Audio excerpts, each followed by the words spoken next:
You're listening to the Options Insider Radio Network, the home of the Options Podcast. For more quality options programs, visit theoptionsinsider.com or search for Options Insider Radio Network in your podcast provider of choice. Listeners can also access all of our programming through our mobile app available in the iTunes and Google Play stores. Select programs are also available via live stream at mixlr.com/options-insider. That's mixlr.com/options-insider. Don't forget to follow along with your favorite programs and submit your own questions for the hosts at twitter.com/options, stocktwits.com/options, facebook.com/theoptionsinsider, or via questions at theoptionsinsider.com.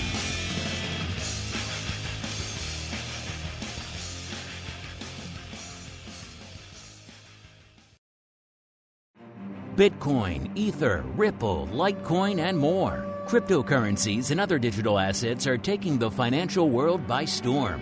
This exploding market provides everything a savvy trader needs: volatility, volume, and liquidity. Provided you know how to find it. That's where we come in. Welcome to the Crypto Rundown. Each week, we'll break down the latest trading activity, trends, and developments on everything from coins to tokens, futures, and even OTC options. If it's moving the crypto markets, then you'll find it on the Crypto Rundown. This program is brought to you by Genesis Volatility, also known as GVol, home of institutional-grade crypto options analytics. Whether you're trading CeFi options or DeFi options, cryptocurrencies move. Use GVol Analytics to analyze implied volatility, model realized volatility, structure positions, and unlock alpha. For more information, visit gvol.io. That's GVOL.io. Now it's time to dive into the exploding world of cryptocurrencies and digital assets. It's time for the Crypto Rundown. All right, everybody. That music means it is time once again for the Crypto Rundown, the program here on the Options Insider Radio Network, where we delve beyond the traditional markets that gather our focus throughout the week. You know, the SPY options, VIX, Tesla, all that good stuff you folks love to fixate on. And we move into the realm of crypto, which is ever interesting, ever volatile, ever fascinating, breaking down, of course, the spot, the futures, the options, but also the volume, the volatility, the skew, the unusual activity, all that good stuff, and a whole bunch more. My name is Mark Longo from the aforementioned network, as well as, of course, from the ever-exciting theoptionsinsider.com. Reminding you, wherever you find our content, not just crypto. First off, if you just listened to the Crypto Rundown, we have a whole bunch more for you. There's a couple of shows hitting you every day pretty much on the network. So make sure you keep rating and reviewing wherever you get this content. Could be iTunes, could be there on Spotify. It's up there on Audible these days next to all of your favorite great works of literature. So make sure wherever you're getting it, keep rating and reviewing. I know a lot of you were mentioning that crypto wasn't in the app recently. It's back in our app that has been fixed. So if you are using our app and you want to get the Crypto Rundown, that is available there as well. So pretty much wherever you get this content, make sure you keep enjoying it, keep rating and reviewing it. It really does help all the new folks who are discovering these markets these days, and they are legion. Helps them discover the network as well. Of course, keep those questions and comments coming too. I'd love to hear from all of you guys and gals out there. Let's see who we're hearing from on the program today. It is time to roll out the Crypto Hot Seat. Forget about cold storage. It's time to turn up the heat on thought leaders from the world of cryptocurrencies and digital assets. It's time to take their place on the Crypto Hot Seat. All right, everybody, welcome to the Crypto Hot Seat, the portion of the program where we welcome on guests from throughout the world of crypto, derivatives, and indeed beyond, and proceed to pick their brains for the benefit of you, the listener. And next up in the hot seat, he's a newcomer to the show and indeed to the network. He is Nate Cox, the Chief Investment Officer for 2Prime. Nate, welcome to the Crypto Rundown program. Hey, Mark. Thanks for having me. Super excited to be here. And Nate, as we are wont to do with all of our first-timers here on the network, why don't you go ahead and give our audience a bit of an overview of your background in the financial markets, as well as what it is you folks do over there day-to-day at 2Prime. Yeah, sure. That sounds good. So probably like a lot of guests, I came from the traditional finance world And really started, I was young when I started trading options around 16, 17 years old. My parents got me into it, and then got a degree in economics and went on to start trading with a family office on a derivative desk. And that sort of led into launching a VIX volatility-focused hedge fund. So that was really where things got interesting for me, because volatility was always, I thought, a space that was sort of unloved or undiscovered. At least this was back in 2014. So we launched this fund and basically took different option positions in the volatility markets. And as you can imagine, it translates well into the cryptocurrency world. So last year, a colleague of mine brought me into the crypto space, and I went down the rabbit hole like so many others. And 2Prime was basically launched as a way to give intelligent exposure to digital assets. We focus specifically on Bitcoin and Ethereum because they have derivative markets around them. So the goal is really to give some sort of downside protection, to cut out some of that left tail volatility that we've seen in the past. You know, you've got the, I think everybody's probably familiar with the sort of scary drawdowns that you see in the March 2020 or 2017, 2018 times, where you see these things get cut in half or worse. So that was sort of the inspiration for the fund. We wanted to say, look, we want to give people a safer way to invest. You know, we're still going to capture the majority of the upside, but using things like either puts or spreads or butterflies or whatever, capture some of the left tail volatility on the downside to protect ourselves first and for investors as well. So that's what 2Prime does, and that's what I've been able to bring to the table as a derivative trader and as a hedge fund manager in the past. So it's been a wild transition, to say the least, because I thought I knew what volatility was, and then I came into crypto, and it's like, wow, this is another level. So it's a really cool space to be in. I'm excited to be here. Your dad got you into options at 16. Sounds like a man after my own heart here, Nate. Was he an options trader, or was he just a man very much ahead of his time? No, they were, my parents are actually, they're very blue collar, but they kind of saw this as an opportunity for themselves, as, you know, a way to start investing or learn more about the markets. And I kind of got sucked in, and it stuck, needless to say. So I'm, you know, ever grateful just to be able to say that I got pulled into the world at a young age. And it just kind of gave me some perspective on, you know, beyond what traditional markets do when you're tracking things like spot price, but really start to understand the dynamics of things like Delta, Gamma, Vega, and the Greeks. But it's been quite a ride, and I'm, you know, shout out to my parents for getting me in the markets early. Need more guys like your dad out there. Of course, it sounds like, given the explosion we've seen in the retail world over the course of the past year and change, maybe a few more guys like your dad are bringing their children to the dark side, which is a thing we like to see for the most part. Well, let's get into that a little bit. You mentioned, like a lot of our guests, you did plunge into the dark side, quite literally, going from the traditional markets of, let's say, your VIX and your SPYs and your SPXs and your more traditional equity derivatives landscape into the world of crypto options and derivatives, where things are a little bit more opaque.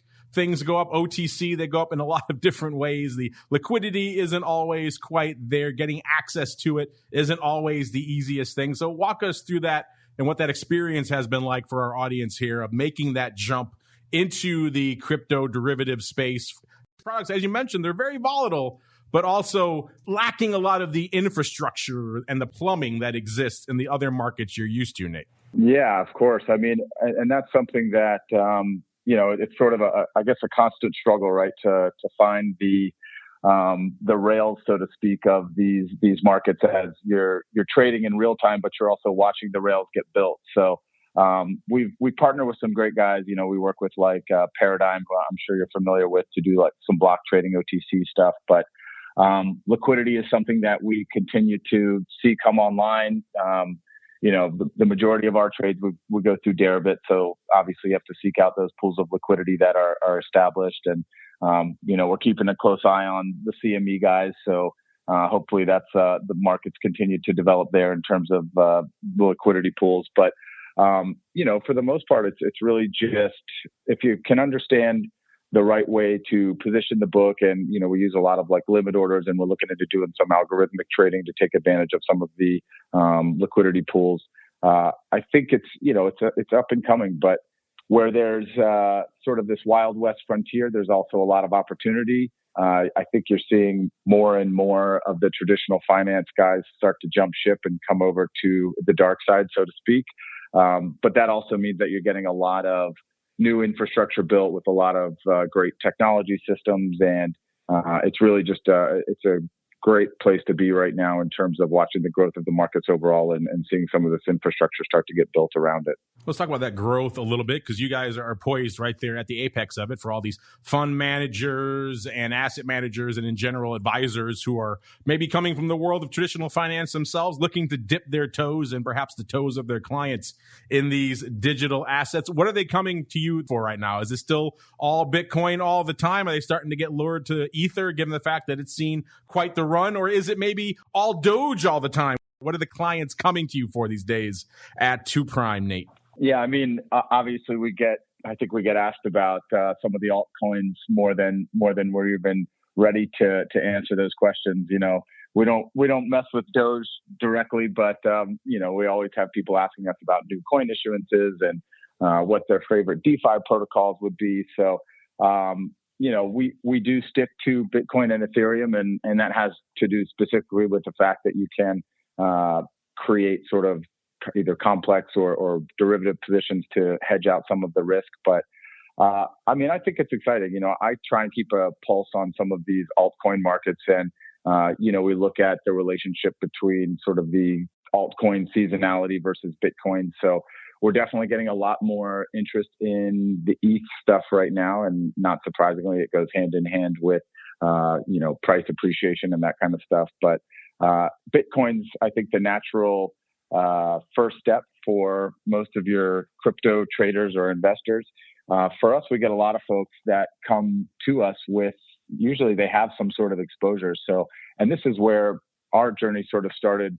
The partners of the fund, we all had exposure to Bitcoin and some Ethereum. And as that capital starts to grow in a meaningful way, you start to ask yourself, well, you know, I want to remain exposed to these markets. I don't want to give up my positions, and I really don't want to sell. You know, I want to keep stacking sats and hang on to these long-term assets. But you do start to ask yourself questions about, you know, can I manage some of the risk? Is there a way to, you know, not be exposed to some sort of 50% downside move or greater?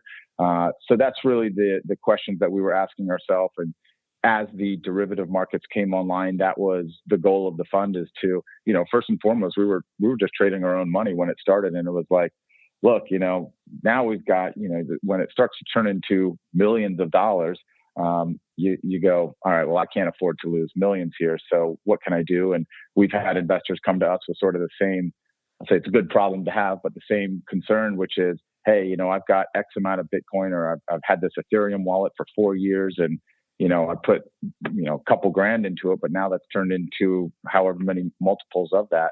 And the question becomes, how do I start to manage the risk? Because you don't want to give it up, but you don't want to watch it dissipate as well. So hopefully that's a question we can continue to answer. And I think, you know, your show does a great job of talking about there's sophisticated ways that you can use these derivatives to really manage your total exposure or take advantage of implied volatility when it's there, to give yourself a little bit better risk-adjusted return, or at least cut off some of that, you know, left tail risk. So let's mention that, because you said a lot of people are coming to you right now looking to curtail that downside risk out there in Bitcoin, probably in ETH these days as well. What is your go-to strategy for that at 2 Prime? Is it just straight up puts or put spreads? Are you going the collar as well to use some of the upside to pay for it? How are you typically structuring this protection to help those clients keep some of the millions that they've made already there, Nate? Right. Yeah. I mean, you know, the simple way when we explain it is we're always maintaining some put protection below the spot price. So that's really sort of the mandate of the fund. We're never going to give up holding put protection, because we want to make sure that in the event that there's some, you know, outsized black swan event, we're there to catch that, and we're there to take advantage of it. On the other side of that, we do use implied volatility metrics to say, hey, this is a better time to be selling some call premium. Let's offset some of the cost of the put strategy. So that's a little bit more dynamic. We're not necessarily always short calls or selling premium, but we want to make sure that when it's the right time, we're selling calls or call spreads. If we see some sort of large down moves, we'll turn some of what is a naked put into like a ratio spread or some sort of a put spread to capture some of the downside vol there as well. But as that's a game that you've got to be able to play very well, and it gets a little bit more sophisticated than just, hey, just buy some puts and hold that and roll them every month, because in this kind of a market where it is pretty volatile, that's an expensive strategy to deploy. So you got to find ways to take advantage of the other side of that trade, which is using high implied volatility, selling some out of the money calls or puts to really offset those costs. And then the fine tuning comes in, how you deploy those strategies and when to do it, because, you could get caught in a short call on ETH right now and you're just, you're biting your nails going, when is this thing going to stop? And that's one of the nuances of crypto is you have to understand that what you're seeing right now isn't necessarily abnormal, because you're just getting access to a market that is growing in a way that, look at like a Facebook or an Amazon or any of these huge tech companies. Pre-IPO, they had a similar growth trajectory. You just didn't see it on a chart, right? You had exponential growth. If you took the valuation rounds of Amazon pre-IPO, these things were going up 10x, 20x, 30x, 100x. And even though it took maybe 10 years, you only saw the end of that where it was, post-IPO, and you've seen it go up, wherever it started, up 10, 50x or something like that. So it's an interesting place to be, to sort of see these technologies be deployed, but really have access to it as an investor from the onset. So you got to keep those kind of things in mind. Crypto is a really, it's still sort of a nascent technology for a lot of people, but the more they understand the long-term trajectory of where these things can go, I think it will temper your appetite to do things like sell an out of the money call or naked calls. Well, our audience likes to get into the weeds on this stuff, Nate, as you might imagine. They like to debate the different use cases for the strategies and the term structures they're in. So I'm curious for you. You mentioned, protective puts and having to be diligent on those, but also on the covered call side, you could get caught blowing through a strike if you're not careful there. So what is your typical setup? Client comes to you, are you looking at 1 month, 3 month, 1 year puts, something along those lines on the covered call side? Is it something a little bit shorter duration, simply because, as you mentioned, you can get caught in a blow up, and ETH just in the past week is a great example of that. So what is your preferred methodology when you're using these strategies? Yeah, so obviously we're going to look at the vol surface a little bit to try and take advantage of the best duration. But for the most part, we're looking 20 to 60 days out in duration. And we're typically rolling, a portion of that systematically, at least on, say, a weekly basis, to make sure we're covering duration over time. That's on the put side. On the call side, it's definitely a little bit more dynamic. So we might take, shorter duration, say 15 to 30 days out, to try and sell some call premium. But we're also looking at, where the implied vol is a little bit higher. So, sometimes I think right now you've got better implied vol out in the Junes right now. So we might look at selling some of the out of the money calls in June versus, trying to sell like an ETH call right now is, I would just say it's suicide. So, we'll go risk off on the call premium side for ETH, because as you watch these things explode, I think the best thing you could do sometimes is just get out of the way. And, if you're looking at things like SKEW, the put premium tends to be a little bit cheaper, and it's just a smarter way to hedge right now. So, it's not a perfect system by any means. We do try and take advantage of it pretty systematically. But that means obviously sometimes you've got to be patient and let things come back in. So, we're watching Bitcoin and Ethereum right now. I think you've seen a lot of rotation into capital for ETH, and a lot of the structure on the open interest in the calls right now. I'm sure you've looked at this and talked about this in some previous shows, but there's just tons of open interest on the call side right now.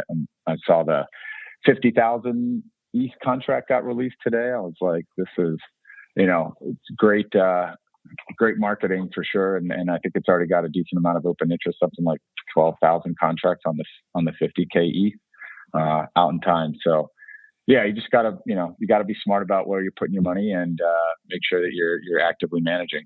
50,000 ETH contract. You mentioned there's a lot going on out there in both of these products. You kind of just mentioned the SKEW and the vol and all that good stuff. So Nate, you have bravely, some might say foolishly, offered to join me on the journey through the rest of the show. So without further ado, let's dive right on into the Bitcoin breakdown. It's time to explore the latest trending activity, trends, and developments across the world's leading crypto market. It's time for the Bitcoin Breakdown. All right, everybody.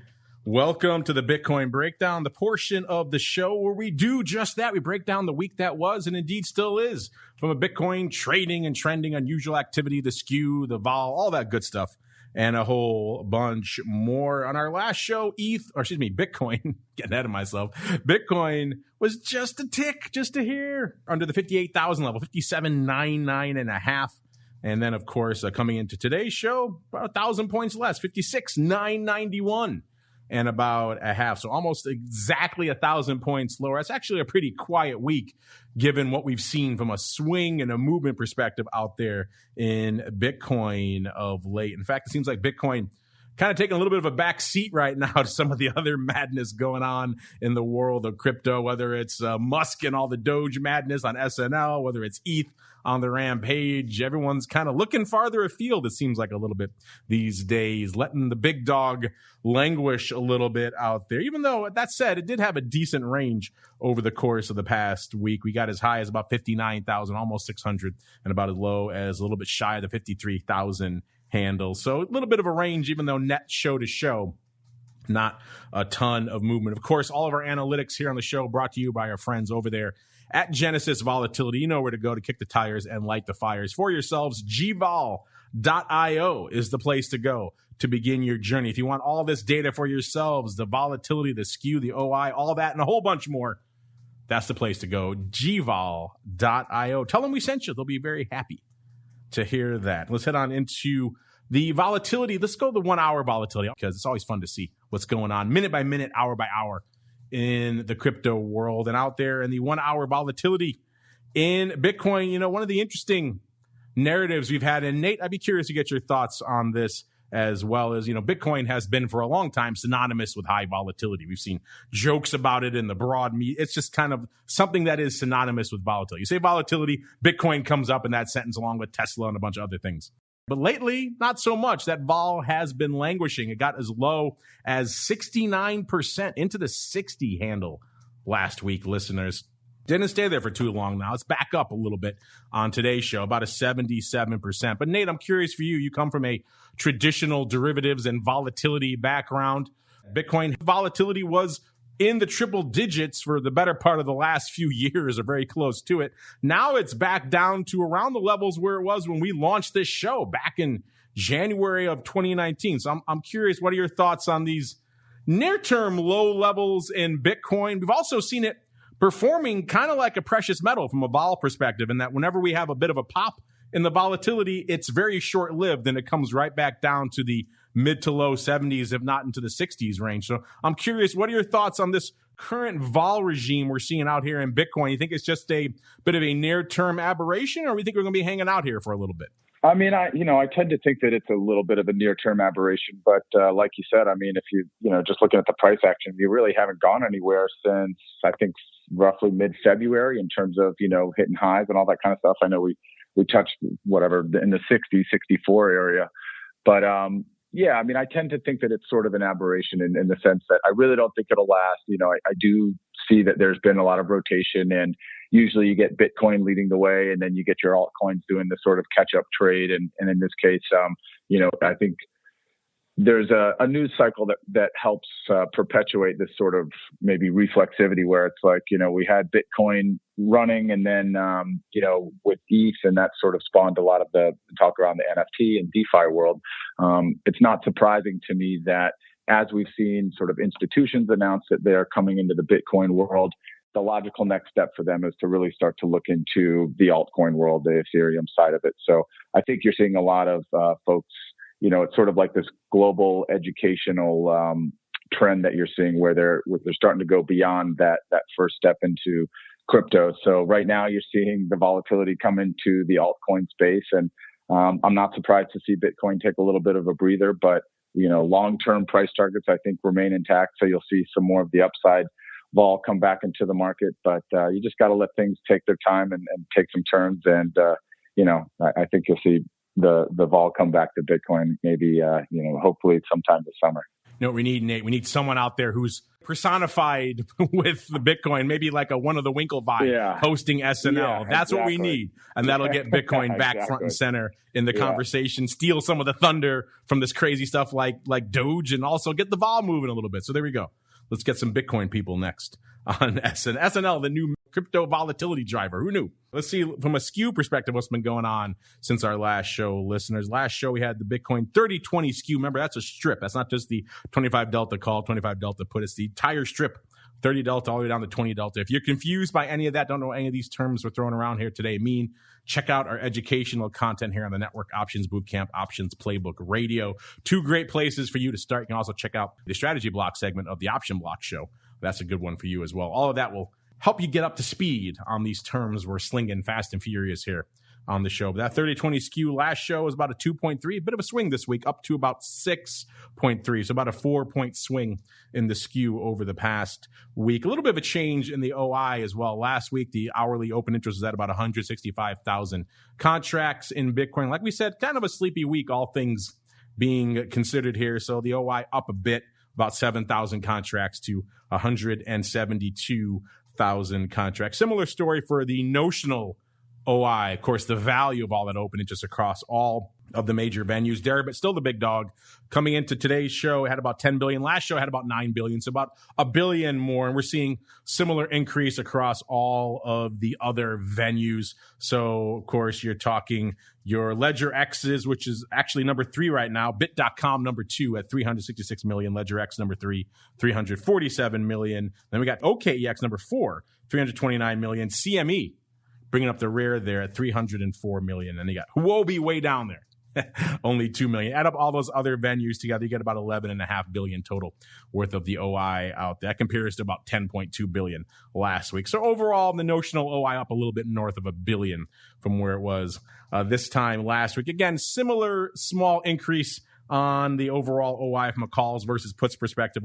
We have 92,000 open this week. That's up 3,000 from last week, and we have 81,000 puts open this week, which is up 2,000. You know, Nate, one of the other interesting things we've been watching from an overall Bitcoin options perspective is ever since I started watching this space, the calls have been the dominant factor in Bitcoin options. It's all the hodlers. Everyone else, they want to get out there. They want to buy the calls and hold them. Long term, it's been very much a call-dominated story. But these days of late, the puts have caught up. Like we mentioned right now, overall net OI, the puts are only about 11,000 contracts behind the calls right now, which is kind of interesting. I'm curious for you out there. You've been watching this SKEW and watching this OI for some time. You think this is kind of like what we're talking about with the vol? Is this another maybe near-term blip, or should we maybe start expecting to see more action on the puts now that Bitcoin is hanging out north of that 50,000 level and perhaps looking a little bit lofty, Nate?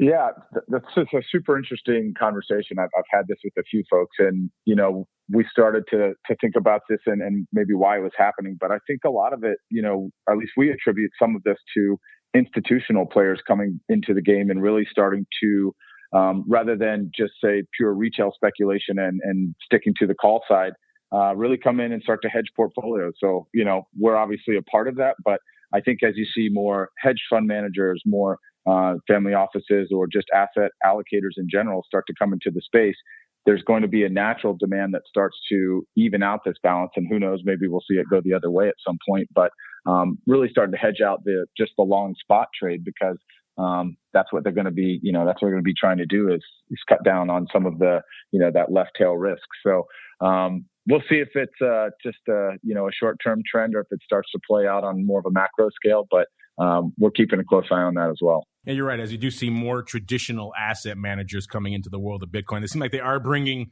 some of their mentality, their mindset, their strategies with them, picking up protective puts, like you mentioned, also writing covered calls. So that will probably be playing out in the SKEW, and you're right, that probably is a bit of a driver for what we're seeing right now. We did see puts get neck and neck with the calls for a while there when we saw that last Bitcoin sell-off a few weeks back. So that's certainly understandable why we might see puts starting to make it more onto the radar for a lot of firms and a lot of funds and a lot of traders out there. Right now, only about 11,000 contracts separating the two. Be interesting to see if that chasm grows or if it tightens up as we see more downside out here in Bitcoin in the coming weeks. And speaking of weeks, kind of a quiet week overall from a notional volume perspective. The most active day we saw this week on Deribit was 819 million worth of notional volume. If you've been watching Bitcoin and listening to this show for a while, you know that's pretty anemic. We saw $1 billion going up on last week's show on the 30th. Before that, we saw multiple $2 billion worth of notional days going up on Deribit. So obviously nowhere near that this week. It kind of in line with what we saw in the underlying itself. Kind of a bit of a shrug your shoulders week. Not a ton going on out there from an overall Bitcoin perspective. Let's break down the Bitcoin options from a monthly expiration perspective, see where you folks are lining up. And once again, it's the quarterly leading the dance out here with 52,000 contracts in the number one spot for June. Listen, it's up about 3,000. So again, not huge change from last week. May, the front contract is there at number 2 with 43,000 contracts. And then the number 3 spot is Deece. So again, 2 quarterlies in the top 3 here with 25,000 contracts open. That's pretty much unchanged from last week. So Bitcoin looking a little bit like ETHE right now. All the love is in the quarterlies. Let's look at the strike perspective and see what's been going on out here in Bitcoin since our last show. The big dog, the number one sizable position out here in Bitcoin right now, the largest open position in Bitcoin, still the 50,000 strike. That hasn't really changed much since last week. It's about 14,800, just a tick under 15,000 contracts open on that 50,000 strike, which looked optimistic not too long ago. Now it's more of a hedging strike in the rearview mirror. Number 2 is the 60,000 strike with about a little bit shy of 12,000 open. That's actually down about 2,000 contracts from last week. So 60,000 coming off the board a little bit. Still good for number 2. Number 3, the 40,000 strike with about 11,000, almost 500.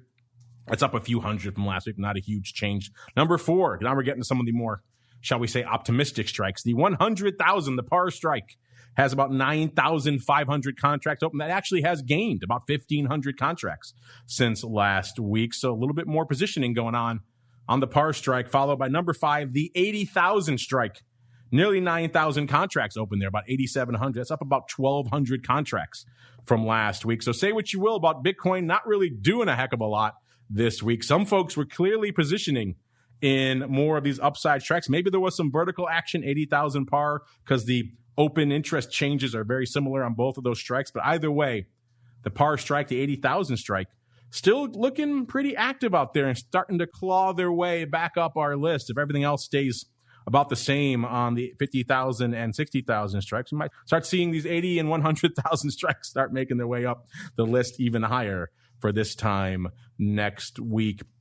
Moving on out to the CME products. By the way, we had Tim McCourt on our TWIFO program last week talking about the launch of their much anticipated micro Bitcoin futures. So if you've been waiting, like I know a lot of people have, for something that's a little bit more manageable, a little bit more bite-sized from CME, they've always been out there since 2017 with this 5X future and indeed the options on those 5X futures. And that's great for the institutions. But for 90% of you out there in the retail space, you can't touch that. I mean, Bitcoin was already north of 50,000. Now you're taking 5X that for the future and the option. That's just way too expensive for most people. CME realized that. I've been on them since day one about when are you going to make a smaller contract. They finally did so last week, listeners. The 3rd, they launched a contract, a micro contract that's 1/10 of a Bitcoin. So much smaller, not even 1 Bitcoin, 1/10. So that's actually 1/50th the size of their previous existing contract. So much smaller, much more bite-sized, much more reasonable for most of your accounts out there. Remember, these are all based off the Bitcoin reference rate. That's what CME uses. They kind of aggregate the prices among multiple venues. They think that helps average out any weird outliers they might see on one venue. And actually, we had some decent paper in these micro contracts, about 22,000 going up on the busiest day, Tuesday, 19,000 on Thursday, 21,000 on Friday, about 7,000 on launch day. Remember, divide that by 50 to get the actual volume for the day when it compares to the previous contracts. But you'll see it's still a pretty decent number. These are levels we have not seen in the big options contracts for some time. Nate, you kind of mentioned you're keeping an eye on the CME products. I think a lot of people have been in that boat, waiting and seeing for the OI to grow, the volume to grow, for this to become a more palatable option. Because on the surface, it's very attractive. It's a centrally cleared product, so you have no counterparty risk. It's a name most people have heard of. You know, CME isn't going anywhere, which is attractive for a lot of institutions who maybe are still a little bit leery about diving into the crypto world. So what are your thoughts on what we're seeing out here in the CME futures, the micro futures, and indeed the options out here? And is this starting to maybe attract you more, maybe starting to draw some of your business in the near future, Nate? Yeah, definitely. That's, and that's exactly what we've been keeping an eye on is, the launch of those sort of, more retail contracts, but really just bringing the volume over to the CME. For us, we're watching the spreads and we want to see those continue to tighten with increased liquidity. So I think that's what will continue to draw a lot of the institutional guys over to the space. Obviously, they've got a big advantage just being, a regulated U.S. domiciled exchange. And that's something that they have sort of a natural advantage there. The big thing now is we just want to continue to see liquidity come onto the exchange. And definitely, it's somewhere we've talked with them a number of times. And we're looking forward to the liquidity, and also we're really hoping to see some options on Ethereum come soon. So that's something that we're waiting for in the wings. Yeah, I've been pressing those folks. I asked Tim again last week on our TWIFO show, so I'm doing my able best here, Nate, to get I already got you the micro contract, so one thing at a time, and then hopefully one thing at a time. Yeah, hopefully I'll keep their feet to the fire. I ask them that literally every time they're on the show. When are we going to get the option? Yeah. So hopefully, yeah, definitely. Hopefully, from my lips to the CME's ears, there, Nate. And you mentioned everything going on in Ether realm as well. We can't really avoid it anymore. Let's keep on rolling into the altcoin universe. It's time to move beyond Bitcoin and find out what's moving the rest of the crypto marketplace. It's time to boldly venture into the altcoin universe.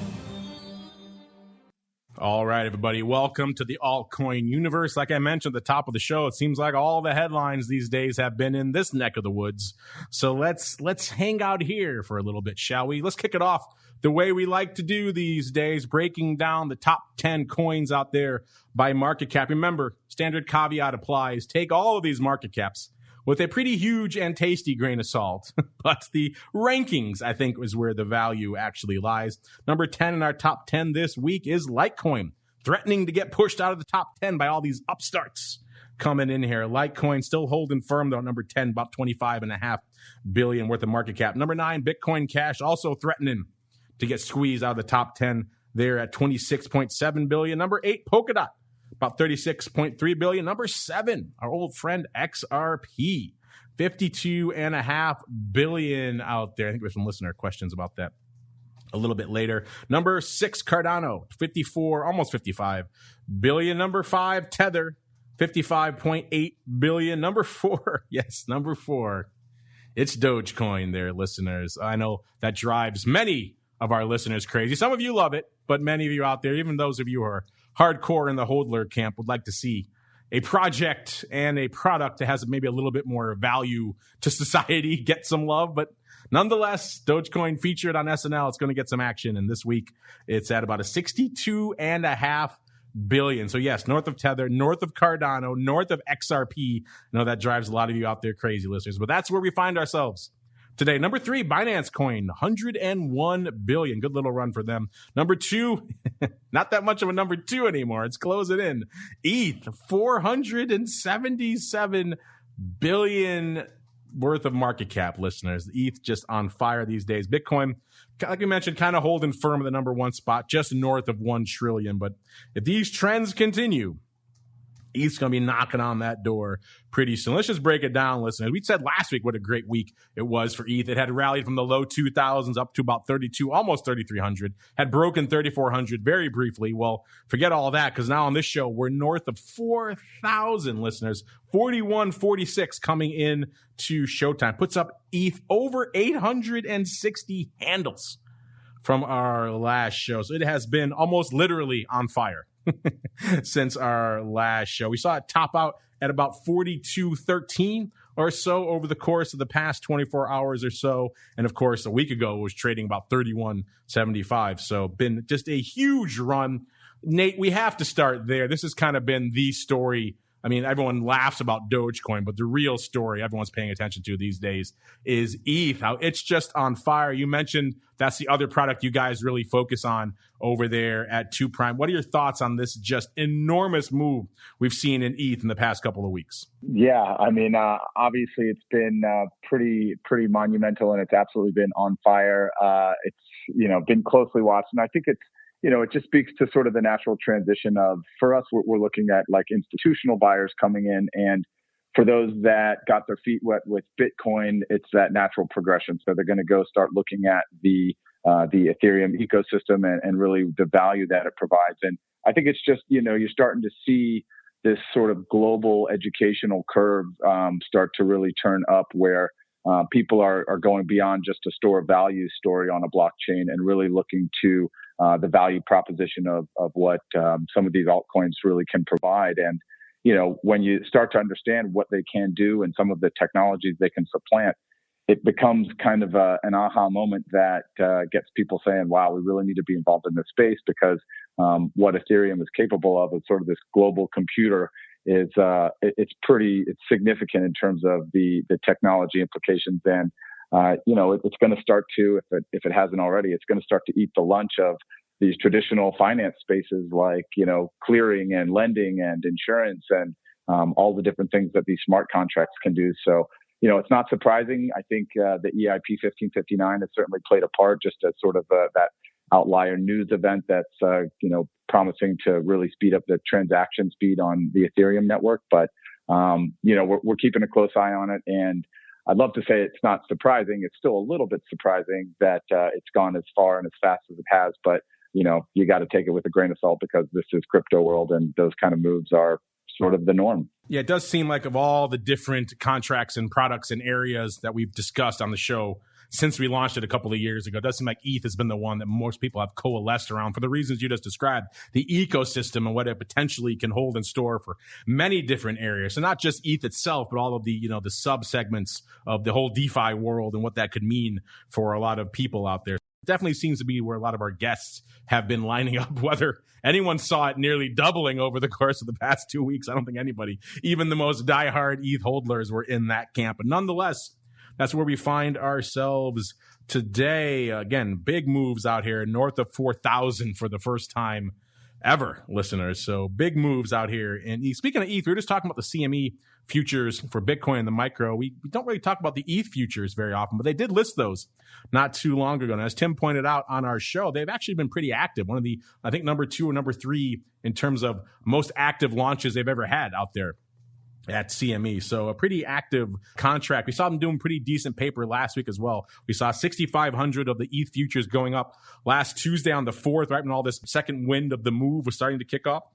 By the way, that's a 50x multiplier on this contract. So you're talking 325,000 equivalent Ether. Again, that's a big, beefy contract. Not for everybody, but still decent numbers out there in the ETH futures as well. So if you're waiting for something you could trade here in the US that's more essentially cleared, listed, regulated, you can't go tunnel into a place like Deribit or something else like that. Might be something to keep an eye on over there at CME, particularly if they get the micro route going there pretty quickly and make something a little bit more manageable for you folks out there to sink your teeth into. Speaking of sinking your teeth into, if you've been trading ETH, you've been trading a lot of vol over the course of the past week. Unlike Bitcoin, which has been languishing in the mid to low 70s and even broke into the 60s very briefly, ETH has been trending and trading right back up. Last show was a 92%.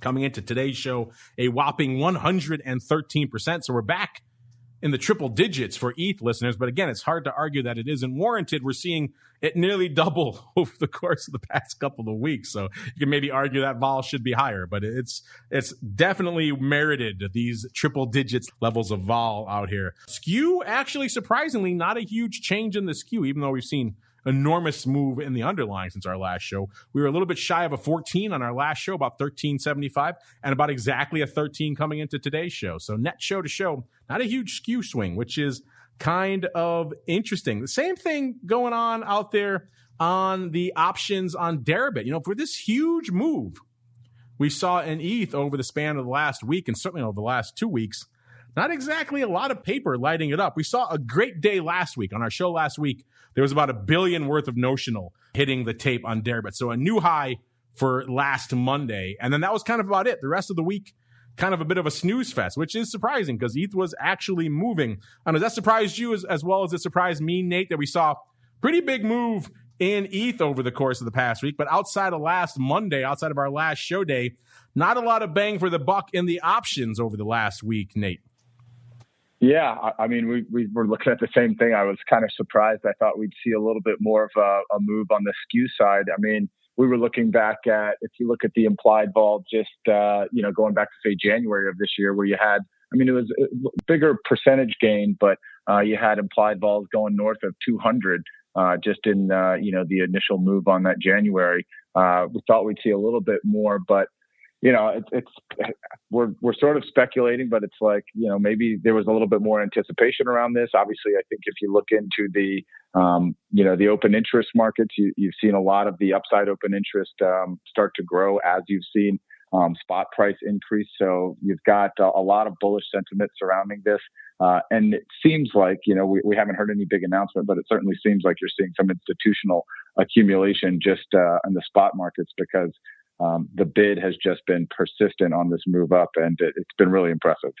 Let's see if everything else out here is impressive from an OI perspective. And decent OI, actually, despite the fact that we said it was a little bit quiet over the course of the past week. We are seeing both the calls and the puts tick up. Calls not outpacing puts by as much as you might think, given the massive rally we've seen in ETH over the past couple of weeks. Calls at about 814,000 contracts right now. It's up about 54,000, but puts are about 739,000. That puts them up about 49,000. So they both have gained about 50,000 contracts worth of OI over the course of the past week. So ETH continues to move up, but the puts staying in line, at least from an overall OI and volume perspective, with the calls. Hourly open interest ticking up a little bit as well. Last week it was about 1.36 million. Right now, about 1.53 million. So we did see a little bit more OI piling in, even if the notional numbers and outside of last Monday weren't really that impressive. Let's go on out now. Look at the expirations. Let's see where you folks are lining up from a monthly perspective.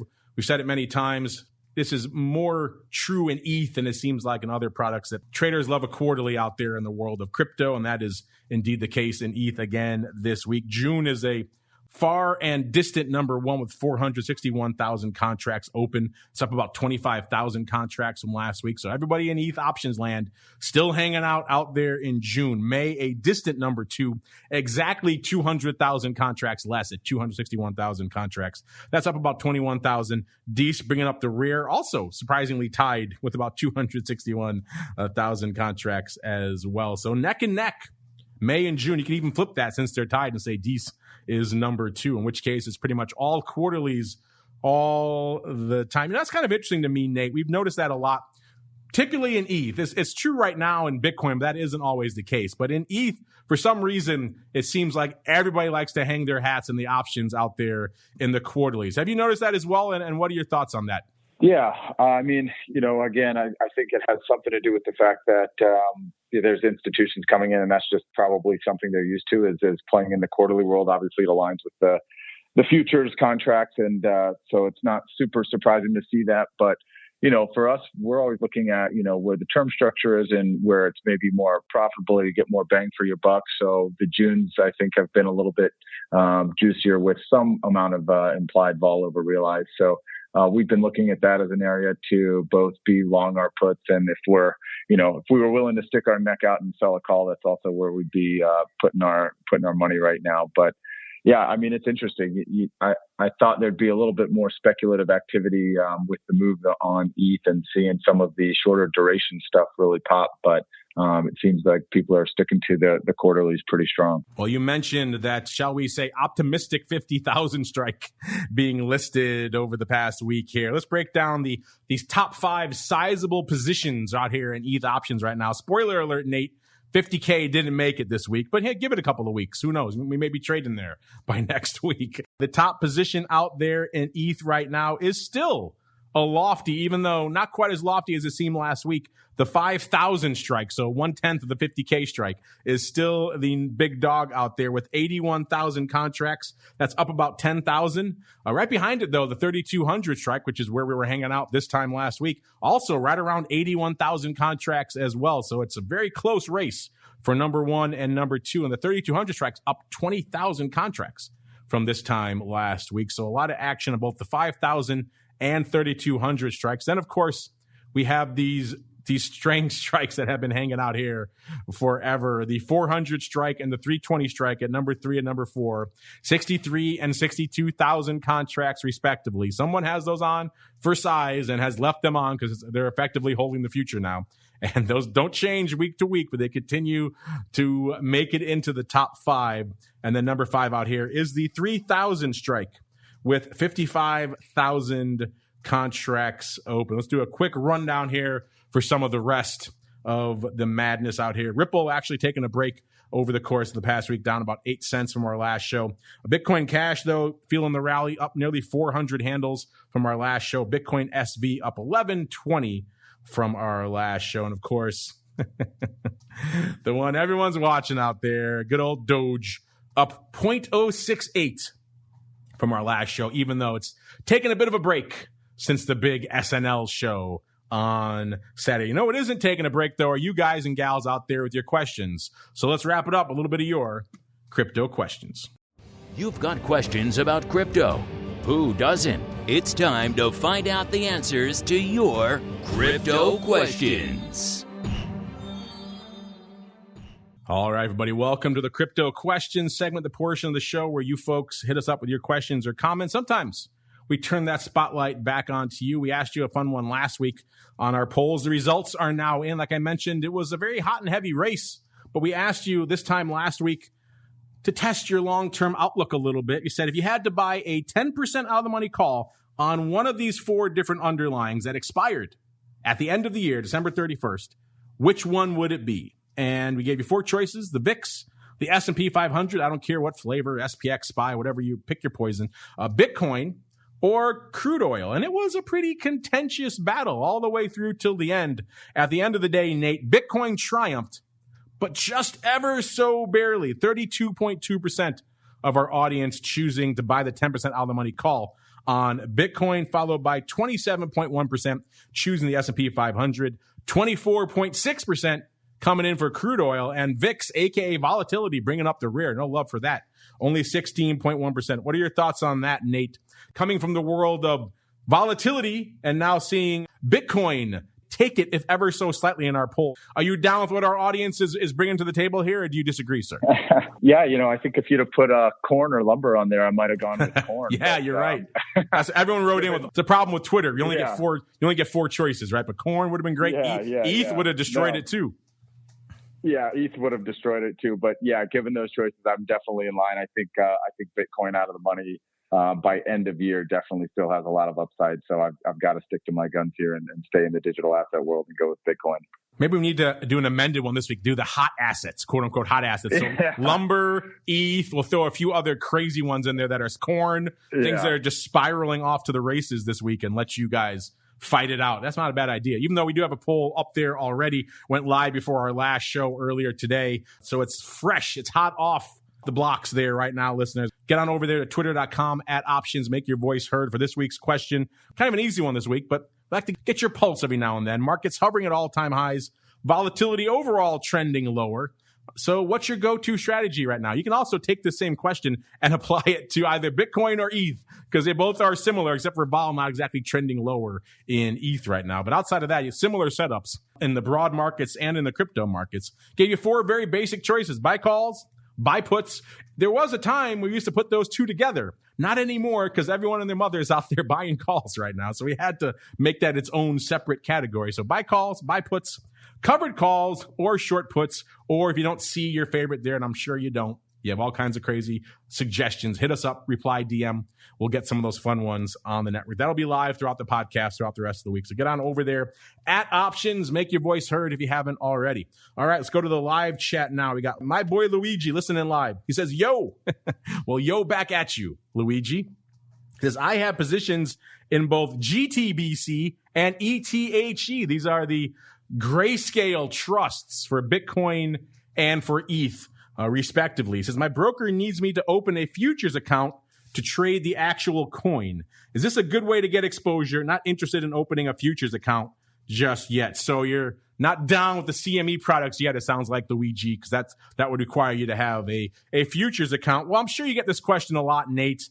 Obviously, people in the U.S., they can't really trade Deribit.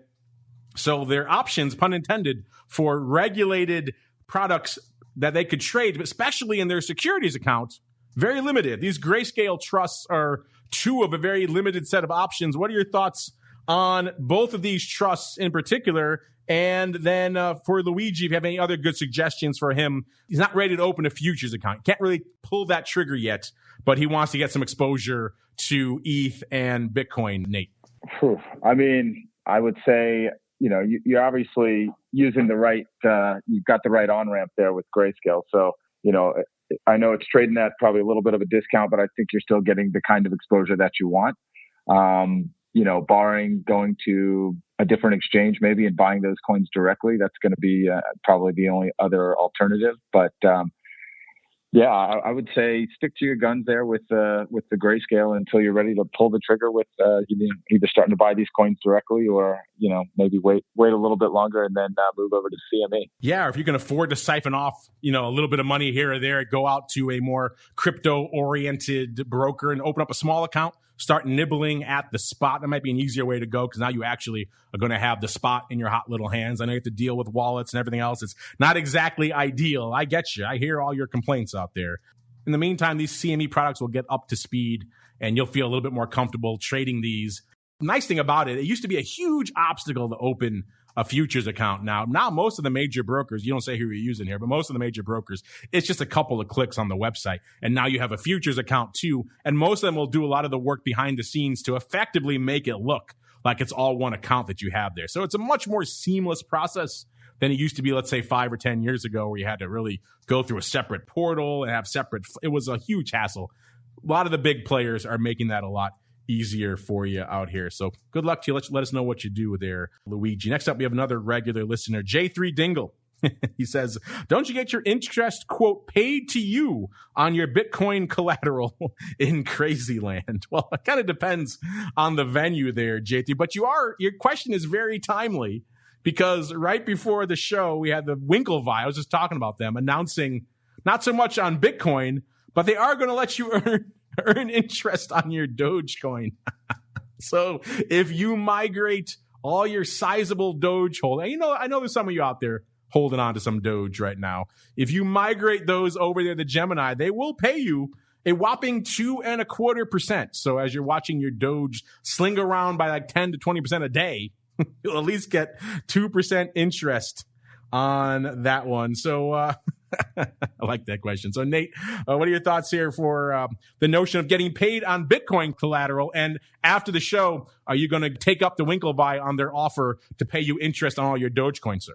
Yeah, so we actually do. We actually do earn some interest on our core holdings. So I'm all for, if you can add a little bit of yield to your portfolio, I'd say get it where you can. Just make sure you're using a trusted counterparty there. But it's an interesting proposition. Obviously, I think if you're looking for an additional 2% on top of an asset that's going up, 200, it's small potatoes in comparison. But it's always nice if you're getting paid in Bitcoin or Ethereum, or I don't know if they pay in Doge. But if they're paying you in kind, why not stack a few more and add it to your total portfolio? Yeah, as our listener, J3 Dingle says here, they do pay you a little bit in crazy land on your collaterals. Take advantage of it if you are going to do it. Melvs also wants to know, how much #Sheeb are you going to buy, a.k.a. the newest hot thing, Shiba Inu coin. So if Doge wasn't enough of a joke, the actual and literal dog from that meme is now being turned into Shiba Inu coin. So right now, I'm not going to buy any Melvs, but who knows? I'm sure a lot of our listeners are going to load up on the old Sheeb. Unfortunately, listeners, that music means we come to the end of another epic journey through the world of crypto derivatives. Man, what a journey it was. We talked all the fun going on in Bitcoin, the volume, the vol, the OI, the SKEW, all that good stuff. Then a heck of a lot more going on in the realm of ETH. Even touched on your favorites, your Doges and everything else like that, and answered a bunch of your questions. Remember, play along in our polls at Options is the place to go. And before we go, Nate, if folks are intrigued by what you folks are up to over there at 2 Prime, where should they go? What should they do? Yeah, absolutely. You can go to our website. It's just 2prime.io, or you can see us on Twitter, and that's just 2_prime. So, and I'm on Twitter as well. It's just Nathaniel J. Cox. So you can reach us in all those different places, and hopefully we'll connect with you guys out on the web. There you go. Check them out, 2prime.io. Of course, you know where to go to get access to all the analytics we talked about on the show today. It's just GVOL, GVOL.io. That's where you want to go to kick the tires and light the fires on all of your analytics. They just announced a partnership with the folks over there at LedgerX. That'll hopefully lead to a lot more fun analytics in the near future. Speaking of the future, we'll be back throughout the rest of the week, like I mentioned. Not just crypto here on the network. Tomorrow's Interview Tuesday, I'll have some great guests coming at you. Then you get your double dose of education Wednesday. After that, Options Bootcamp, Options Playbook Radio. Back again on Thursday, episode 2 of the Option Block. And, of course, This Week in Futures Options. By the way, check out that show if you like crypto, listeners, because it tends to make it on a lot, including last week. We had the guy who runs all the crypto for CME on that show. Check out that episode of Twifo if you haven't done so yet. Friday, Volatility Views. Then it all kicks off again next Monday. Another episode of the Crypto Rundown. This program is brought to you by Genesis Volatility, also known as GVOL, home of institutional-grade crypto options analytics. Whether you're trading CeFi options or DeFi options, cryptocurrencies move. Use GVOL analytics to analyze implied volatility, model realized volatility, structure positions, and unlock alpha. For more information, visit gvol.io. That's GVOL.io. You're listening to the Options Insider Radio Network, the home of the Options Podcast. For more quality options programs, visit theoptionsinsider.com or search for Options Insider Radio Network in your podcast provider of choice. Listeners can also access all of our programming through our mobile app available in the iTunes and Google Play stores. Select programs are also available via live stream at mixlr.com/options-insider. That's mixlr.com/options-insider. Don't forget to follow along with your favorite programs and submit your own questions for the hosts at twitter.com/options, stocktwits.com/options, facebook.com/theoptionsinsider, or via questions at theoptionsinsider.com.